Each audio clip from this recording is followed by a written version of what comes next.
Hello, chào mọi người. Hôm nay mình sẽ đi phát âm từ U dài và U ngắn. Tiếp theo U ngắn. U, u, u, u, u, u, u. Ví dụ như là book, book, book, book. I'm reading book. I'm reading book. Sugar, sugar, sugar, sugar, sugar, sugar, sugar. Cook, cook, cook, cook, cook, cook, cook, cook, cook.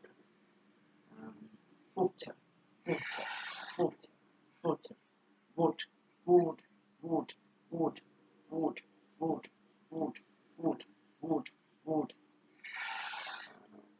wood, wood, wood, wood, wood, wood, wood, wood, wood, wood. Look, look, look, look, look, look, look, look, look, look, look. Here, here, look at me. Here, look at me. What is that? Ooh, ooh. Look, look, look, look, look, look, look. Room, room, room, room.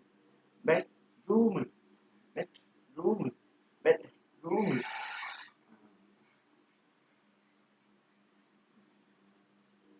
Food, food, food, food, food, food, food, food.